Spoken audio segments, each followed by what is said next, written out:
अरे भणवा चोद करप्ट भ्रष्टाचारी कर्मचारी।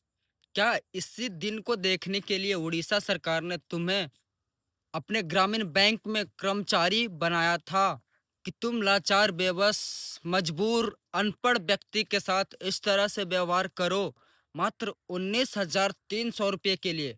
और वो पैसे उन्हीं के थे।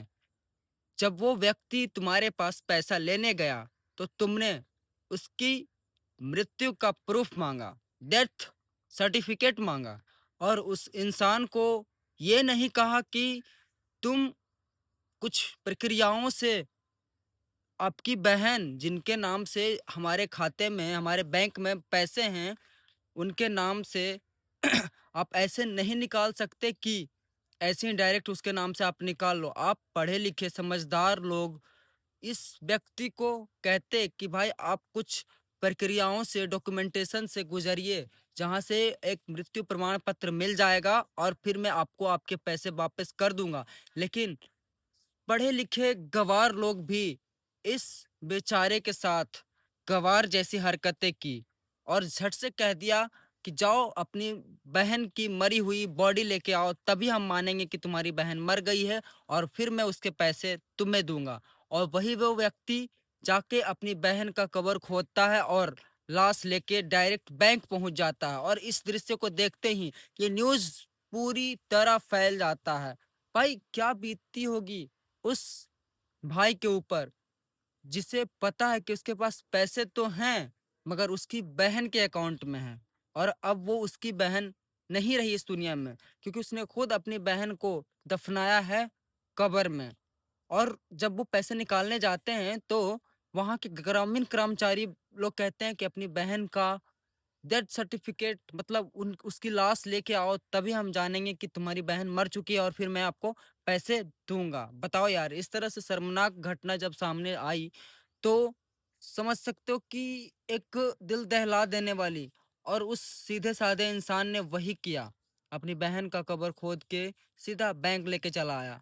आप समझ सकते हो भाई कि किस तरह का क्रूरता किस तरह का मानसिकता रही होगी उन माधरचोद कर्मचारियों की जिसने इस तरह का स्टेटमेंट दिया उस व्यक्ति के सामने जो लाचार मजबूर बेबस हर वो सिचुएशन का सामना कर रहे होंगे जो कि एक बेहतर लाइफ का कहीं से कोई नामो निशान नहीं हो सकता उसके साथ इस तरह का व्यवहार किया। और गाइस इन मादरचोद 30-35 हजार 40 हजार कमाने वाले कर्मचारियों की जब इतनी अकड़ हो सकती है तो इसी दौरान अलख पांडे सर पीडब्ल्यू के ऑनर ने ऐलान कर दिया कि मैं इस व्यक्ति को 10 लाख रुपए अपने तरफ से देने वाला हूँ। क्या मजबूरी रही होगी उस गरीब व्यक्ति की जिसे सिर्फ 19,000 रुपए के लिए अपनी मरी हुई बहन की डेथ बॉडी लेकर बैंक जाना पड़ा और यह पैसा भी उसका खुद का ही था। अब इस पे बैंक वाले कह रहे हैं कि उसके पास ये दस्तावेज नहीं थे, ये कागज नहीं थे। अरे एक बात बताइए, अगर आप ग्रामीण बैंक है तो आपकी जिम्मेदारी नहीं है कि ऐसे गरीब लोग को, अनपढ़ लोग को मदद करना, उनको ये बताना दस्तावेज कहां से बनेंगे। हमारे बहुत सारे बच्चों ने हमसे ये भाई कहा कि सर आप इनके लिए कुछ करिए, तो भाई हम अपनी तरफ से इन बच्चों की तरफ से इन व्यक्ति को 10 लाख रुपए देना चाहते हैं तक कभी आगे भविष्य में कम से कम इस इंसान को पैसे के लिए ऐसी कोई दिक्कत ना हो।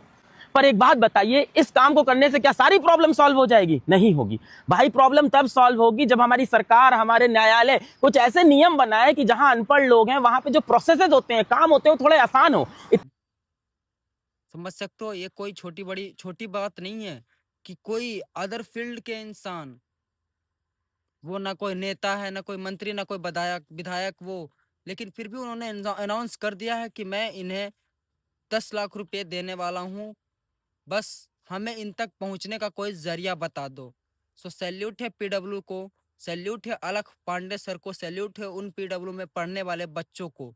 So thank you. और उड़ीसा सरकार को एक तरह फिर से थू कि तुम्हारे इस गवर्नमेंट में इस तरह के करप्ट भ्रष्टाचारी कर्मचारी काम कर रहे हो और उनको हर महीने आप सैलरी दे रहे हो बिना जांच पड़ताल किए, बिना उनके काम के प्रोग्रेस को देखे हुए। थू है ऐसे गवर्नमेंट के ऊपर कि तुम्हारे गवर्नमेंट में ऐसे कर्मचारी बैठे हुए हैं जो गरीबी को गरीब ना देख के। सो क्या बोले यार, चलो थैंक यू बाय।